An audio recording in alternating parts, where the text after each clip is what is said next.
When Donald Trump opened the envelope and saw the crayon handwriting, he almost tossed it aside. But something stopped him. Maybe it was the shaky letters.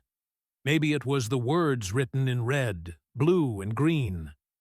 Or maybe it was the line that read, "Dear Mr. Trump, do you think someone like me can be important someday?" He read the letter again. Slower this time. The boy's name was Lucas, age 9. No last name, no return address. Just a rough drawing of a stick figure holding hands with a big man in a red tie. Underneath it said, "Me and you." Trump sat back in his chair. Silence in the corner office. The usual stack of briefings, media clippings, and schedule notes sat untouched. His phone buzzed. He didn't check it. He read the letter again. Something about it got to him. That night he didn't go home. He told his driver to take him to the mailroom. He wanted to know how this letter got there. He wanted the envelope. The staff was stunned. No one had ever asked for a child's letter like this before. 2 hours later, they tracked it down. The envelope was from a group drop-off. Hundreds of letters mailed in bulk from a foster care facility in Missouri. Trump stared at the smudged postmark. One town, one center, dozens of kids, one letter that somehow stood out. Next morning, Trump canceled 2 meetings. Told no one why, not even his assistant. He told the pilot to prep the jet. Destination: Springfield, Missouri. The staff at the center didn't believe it at first. They thought it was a prank. Then the SUV showed up, and Trump stepped out.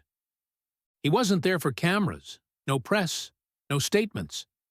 Just a quiet man in a long coat, walking through the doors of a place that smelled like cafeteria food and crayons. He asked to meet the boy named Lucas. They hesitated. Lucas didn't talk much, didn't trust adults, had been in and out of 5 homes in 2 years. Trump waited anyway. Lucas came into the room holding a tattered stuffed bear and looking confused. Trump got down to his level, looked him in the eye, held up the crayon letter. "Did you write this?" he asked. Lucas nodded slowly. Trump smiled. "You asked me if someone like you could be important someday." Lucas said nothing, just stared. Trump took off his red tie and handed it to the boy. "You already are." The staff was speechless. Lucas clutched the tie like it was gold. He didn't let go. They talked for almost an hour about cartoons, baseball, sandwiches. Trump didn't say much, just listened. For once, someone was listening to Lucas.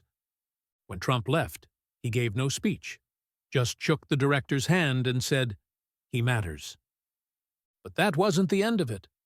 2 weeks later, legal paperwork began to move, quietly, privately. Trump had contacted his legal team, not for publicity, not for show. He wanted to become the boy's legal guardian. The media never found out. Not at first. Not until a school teacher in New York saw the boy get dropped off one morning from a nondescript black SUV and noticed he wore a perfectly tied red tie every day. When asked about it, the boy only said, "My dad taught me." Word spread. Questions swirled. Trump declined to comment. But the truth was simple. He didn't adopt Lucas because he needed more attention. He adopted him because no one else had, and because one crayon letter changed everything. Lucas adjusted quickly to life in New York, quicker than anyone expected. He didn't ask for toys or trips. He didn't even ask about the gold elevators. What he asked was simple. "Do I have to leave?" Trump answered without hesitation. "Not unless you want to." They lived quietly. No media, no headlines, Lucas didn't even use his full name in school. Teachers were instructed to treat him like any other student, but a few things gave him away. He wore suits on picture day, said "yes, sir" to the janitor, and once corrected a teacher on GDP numbers. He was quiet but sharp. His classmates liked him. His teachers loved him. And Trump? He grew to love the kid like his own. Every night, before bed, Lucas would leave a note on Trump's desk, a habit he started on his own. Short notes, usually questions.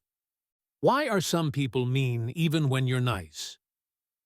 Why do people lie about people they've never met?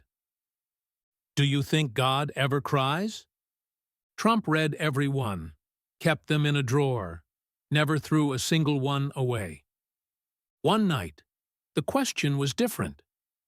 Why didn't anyone want me? Trump stared at the note for a long time, then walked into Lucas's room. The boy was still awake, lights off, staring at the ceiling. Trump sat beside the bed, didn't speak at first. Then he said, "You know how sometimes people throw away things they don't understand?" Lucas nodded. "That's not your fault. That's theirs." Lucas blinked, said nothing. Trump leaned in. "Some people saw a problem. I saw a future." Lucas whispered, "Really?" Trump said, "I'm betting on you, kid." And that was that. The next week, Lucas came home from school with bruises on his cheek. A sixth grader had pushed him into a locker, called him names, said he'd never be good enough, said people like him were charity cases. Lucas didn't cry, but he stopped talking again. Trump canceled his trip to Florida, sat with Lucas at the kitchen table, and pulled out the letter. The crayon one. The one that started it all. He put it in front of Lucas. "You see this?" Trump said. "This is proof." Lucas frowned. "Proof of what?" "That you had power long before anyone gave you permission." The next day, Lucas went back to school, taller somehow, not in inches, in presence. And he brought a second letter, written in crayon, not to Trump, to the boy who hit him. It said, "You don't have to understand me to be kind." The principal called Trump later, said it was the most powerful act of grace she'd ever seen. Trump didn't say much, just nodded. But that night, he added something to the boy's wall, right next to the old letter. It was a framed quote. "Kindness isn't weakness. It's strength without noise." Lucas read it every morning before school, and something in him began to change. Lucas started asking bigger questions. He wanted to know why people fought so much, why the news always sounded angry, why some people hated others they'd never met. Trump gave honest answers, not sugar-coated, not political, just truth. "Some people are afraid of losing power," he said. "Others are afraid they never had any." Lucas didn't always understand, but he listened. One day he came home with a strange request. "Can we go to the Bronx?" Trump raised an eyebrow. "Why the Bronx?" "There's a boy in my class. He lives there. He said his brother got arrested for stealing food. He said nobody ever helps people like them." Trump nodded slowly. "Get in the car." That night they drove through the city. No motorcade, no cameras, just a black SUV and a man who used to be president. They found the boy's building. Lucas went in first. Trump waited in the car. 10 minutes later, Lucas came back out with the boy and his mother. She didn't recognize Trump at first, just saw an older man with kind eyes and a serious face. They talked for a long time. She told him about rent, about job loss, about how her oldest son was locked up over a loaf of bread, about how she used to believe in America but didn't know how anymore. Trump didn't lecture. He didn't promise. He just listened. Then he handed her a card. No name, just a number. "Call that tomorrow," he said. "Tell them I sent you." The next morning, she called. A legal team picked up. Pro bono defense, emergency housing help, school tuition for her youngest. All paid for. No one leaked it.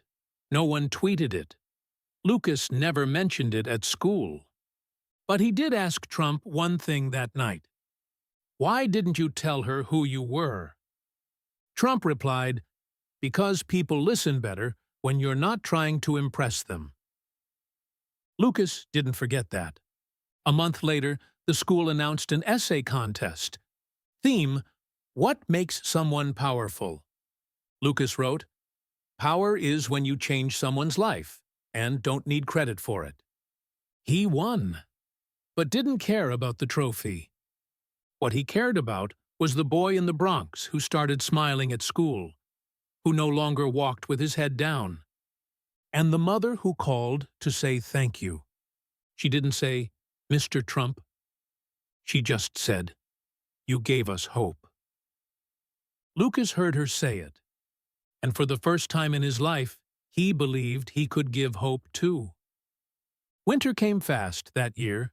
Snow blanketed the city, but inside Trump Tower, the warmth was real. Not just from the heat, but from something deeper. Lucas had started to smile more, sleep better. He was changing. And Trump noticed. One evening, after dinner, Lucas looked up from his hot chocolate. "Can I ask you something important?" Trump nodded. "Do you think God made a mistake when he made me?" Trump froze. The question cut deep. He leaned forward. "Lucas, look at me. God doesn't make mistakes. He makes miracles that take time." Lucas blinked. "But I wasn't wanted." Trump didn't flinch. "You weren't unwanted. You were just unseen. Now you're seen." Lucas said nothing, just nodded. But something shifted in his eyes. A few days later, Trump got a call from the school counselor. Lucas asked if he could help clean the cafeteria during lunch. He said he wanted to serve others who felt small. Trump smiled. "That sounds like him." Another call came 2 weeks later. Lucas had stopped a fight between two kids. He didn't yell. He didn't run. He stepped in and told them, "I used to be angry too." But it never helped. The principal said it was the first time both boys apologized before teachers got involved. That night, Trump sat Lucas down. "You're becoming someone people look up to." Lucas shrugged. "I just don't want other kids to feel like I used to." Trump stood up, walked to his desk, and opened the drawer with all the letters. He pulled out Lucas's original crayon note. "This changed my life," he said. "Now you're changing theirs." That weekend, Trump took Lucas on a trip.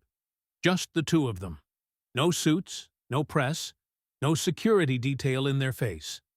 They went to rural Tennessee, to a small church Trump had once visited during a campaign. It had burned down. Only the bell remained. Lucas stood in the ashes, quiet, thoughtful. "Why did you bring me here?" he asked. Trump knelt beside him. "Because sometimes the things that get burned down make room for something stronger." Lucas looked up. "Like me?" Trump nodded. "Exactly like you." They stayed until sunset. Before leaving, Trump took a broken piece of wood from the old church door. Later, he carved into it 2 words. "New Start." He gave it to Lucas. Told him to keep it somewhere he'd always see it. Lucas put it next to his bed. Every morning, he looked at it before school. And every night, he touched it before going to sleep. It wasn't magic, but it meant something. It reminded him that broken didn't mean over. It meant rebuilding had already begun. Spring came with a softness that surprised them both. The cold was gone, but the fire in Lucas had only grown. One morning over breakfast, he told Trump, "I want to help kids like me." Trump lowered his newspaper. "What do you mean?" "I want to start something. A place, like a center, where kids who feel invisible can be seen." Trump didn't laugh, didn't say he was too young. He just nodded. "Then let's figure it out." Over the next month, they worked on it together. Lucas drew ideas on napkins. Trump took meetings with lawyers. They picked a name. The Crayon Project, a place for foster kids, run by people who had been through it, focused on healing, art, confidence, and faith. Trump funded it quietly. No press release, no ribbon cutting, just a converted old school building in upstate New York, and a new sign above the door. Lucas walked through the halls and whispered, "This is what hope feels like." The staff all had stories. One had aged out of the system. One had spent years homeless. One had been adopted at 16. All of them understood. All of them followed Lucas's one rule: no one is less than. Within weeks, the center was full. Kids came after school, on weekends. They painted, played, talked, laughed. Some cried, some didn't speak at all. But they kept coming, and slowly they healed. One boy named Aaron refused to speak. Not a word. Not for 6 months. Then one day, he handed Lucas a piece of paper. It was a picture. 2 stick figures holding hands. One big, one small. Lucas smiled. "I've seen this before," he whispered. He took it home and laid it next to his own old drawing, the one he'd sent in that letter years ago. Trump saw it and didn't say a word. He just put a hand on Lucas's shoulder and left it there.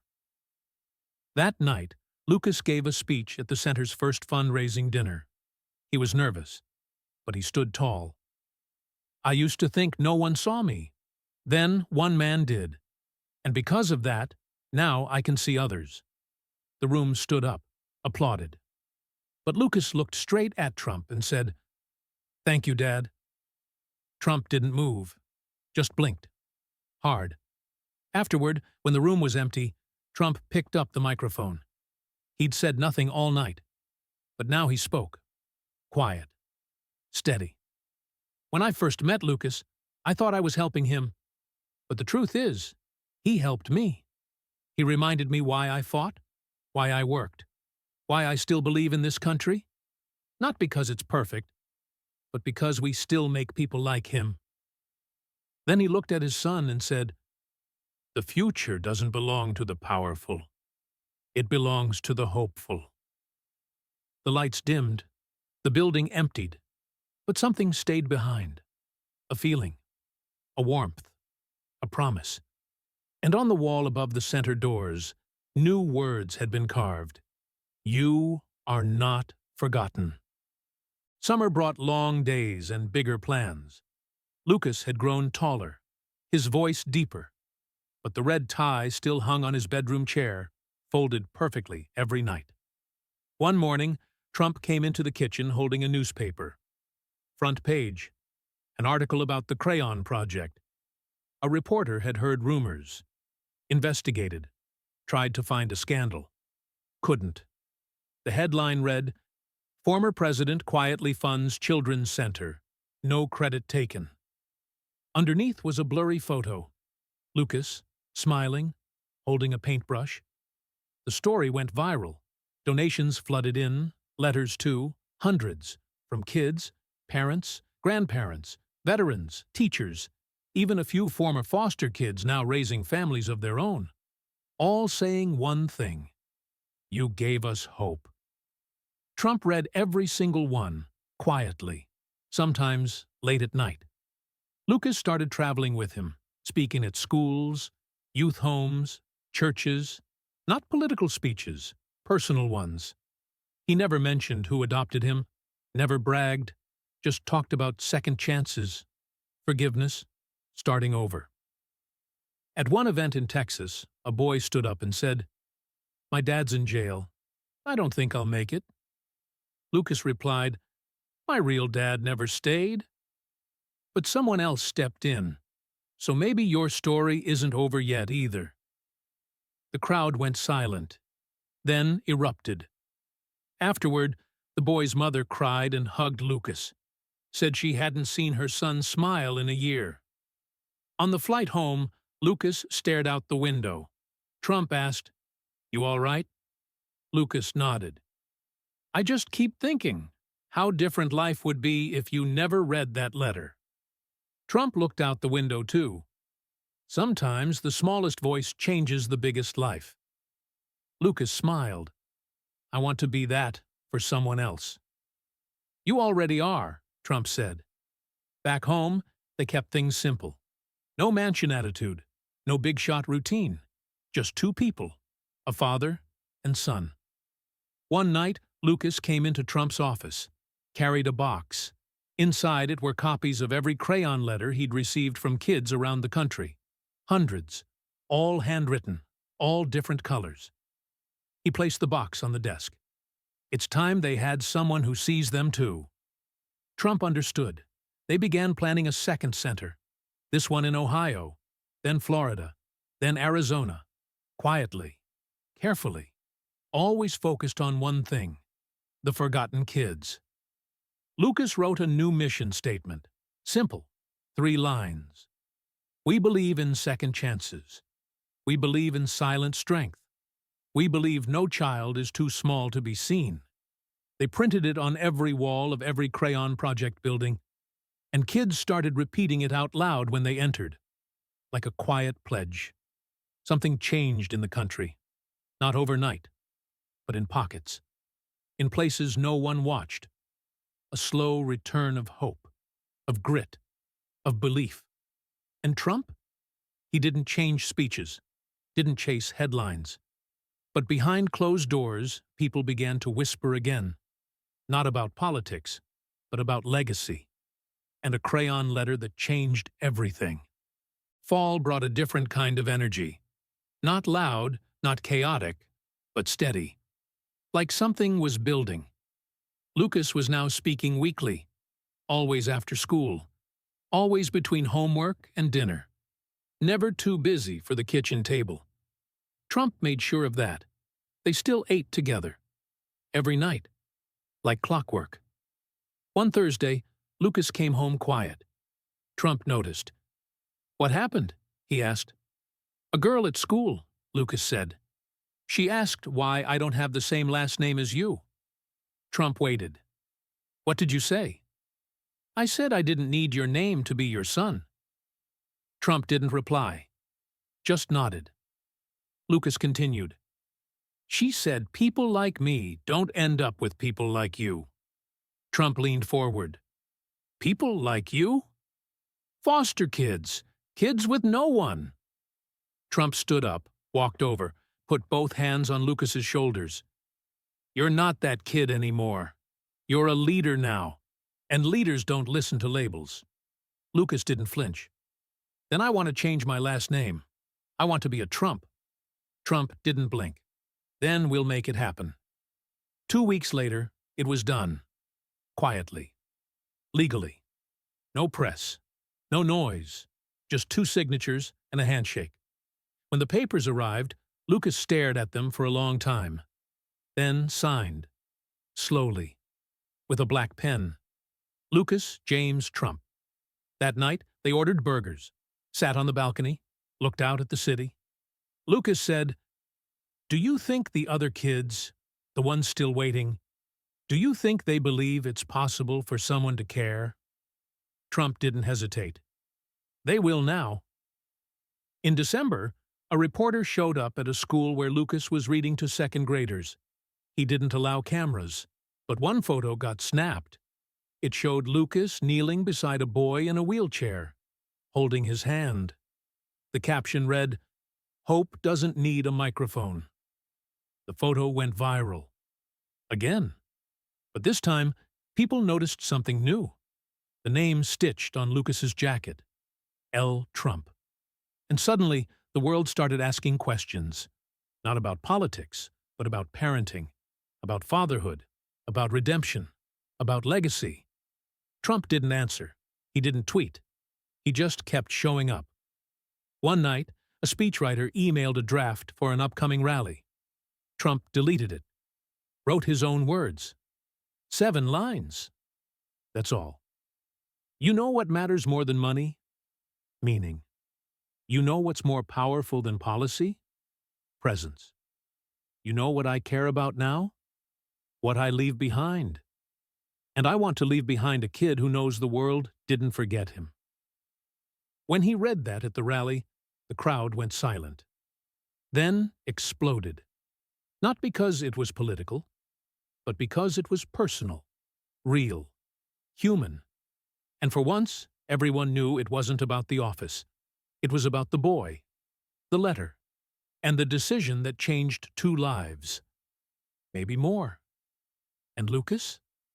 He stood backstage, watching, listening, and holding that old crayon letter in his pocket. The new year brought bigger challenges. The Crayon project was growing fast, too fast. Requests poured in from every state, some from overseas. Everyone wanted help. Everyone wanted a piece of what was working. But Trump wasn't interested in turning it into a brand. We don't franchise hope, he told Lucas. We build it one kid at a time. Lucas agreed, but the weight was heavy. He started waking up early, sleeping late, answering letters from kids personally.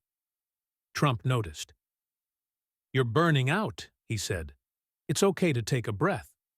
Lucas shook his head. They waited their whole lives for someone to listen. I won't be the next person to ignore them. Trump respected that, but he also knew the pressure. He called in backup, quietly. Veterans, teachers, parents of adopted kids, former social workers, all believers, all patriots, all ready to help. Trump held a meeting with them, no suits, just coffee and conviction. He told them, you're not volunteers, you're legacy builders. Lucas called them the SHIELD team, because they protected the kids' stories, not with noise, but with honor.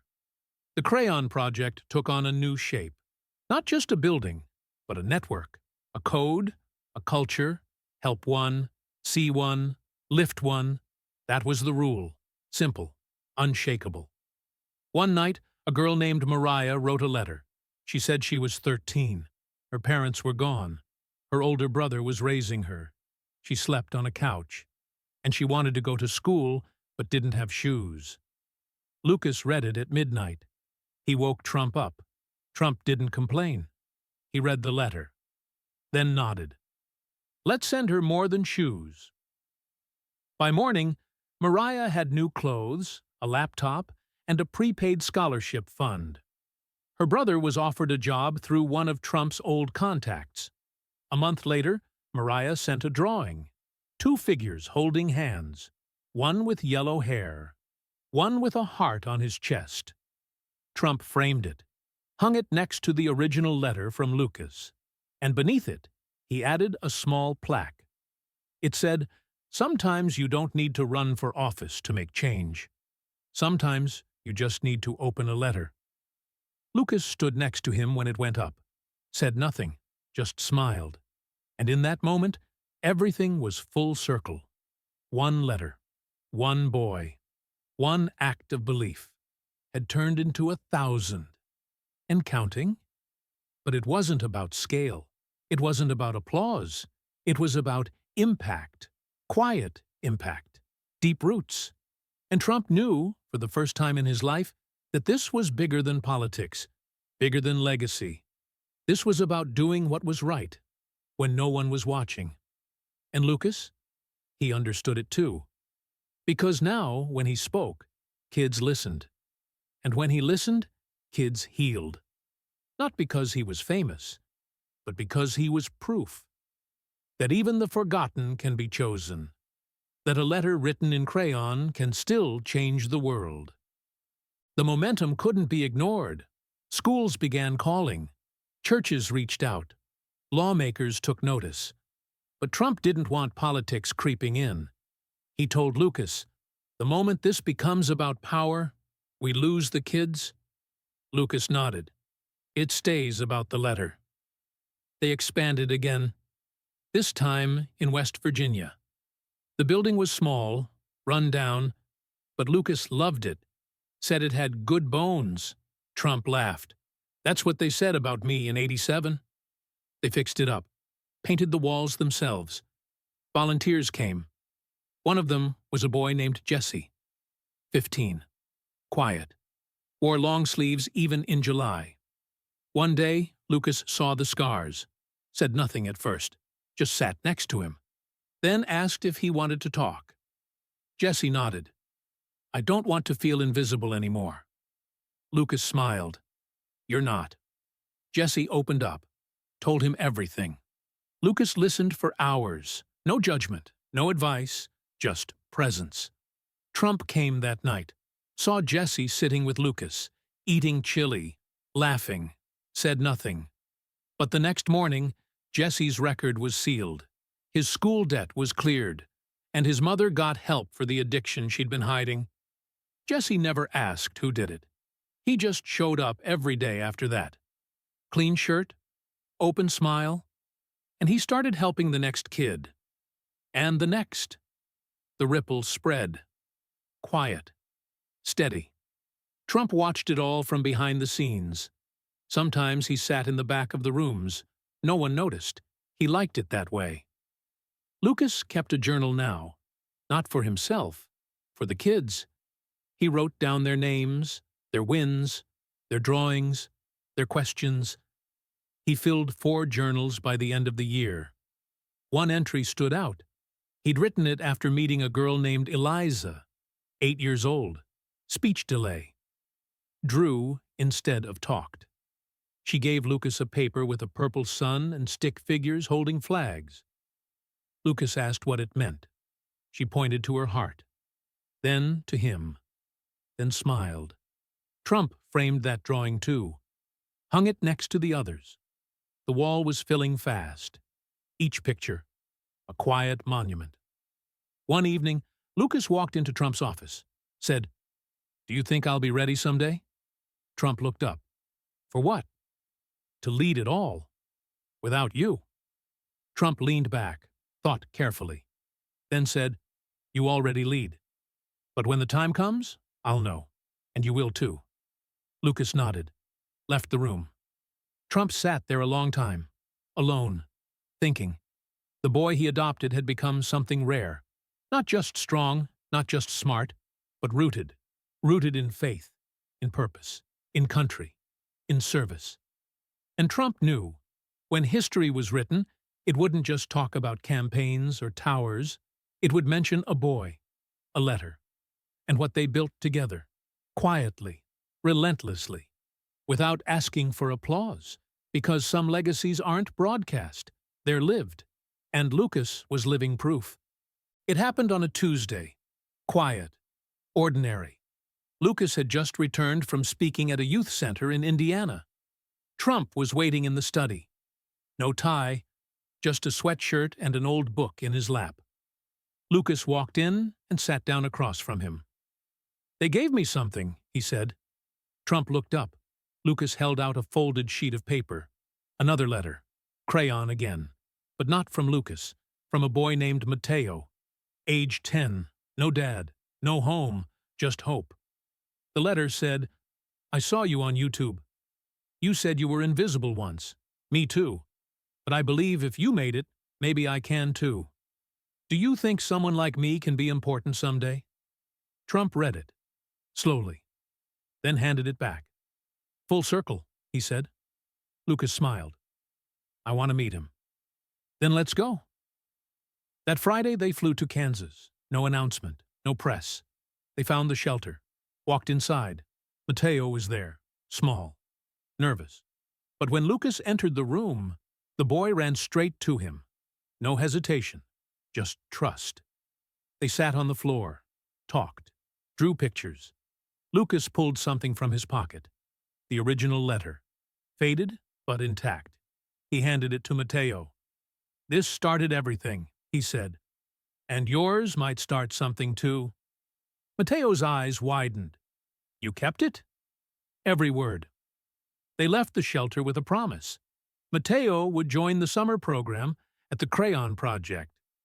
Trump made sure he had a room, supplies, and a new backpack with his name stitched on the back. But the real gift came later.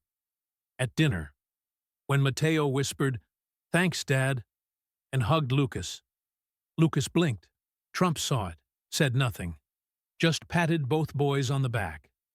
That night, Lucas sat on the hotel balcony. Trump joined him. They looked out over the quiet town. "You know," Trump said, "I never planned any of this." Lucas nodded. "Me neither." "But maybe that's how it works," Trump said. "You don't find purpose. It finds you." Lucas looked over. "Do you ever miss the crowds?"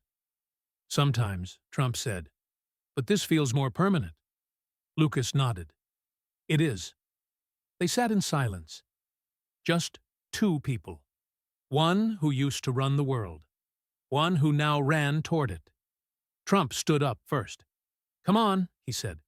"Tomorrow's another letter waiting to be written."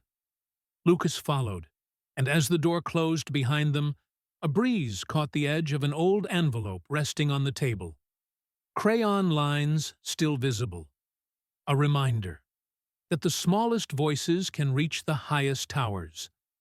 That hope written by a child's hand can still change the heart of a nation. And that sometimes the most powerful thing a man can do is answer a letter no one else read. The boy who was forgotten became the boy who remembered everyone else.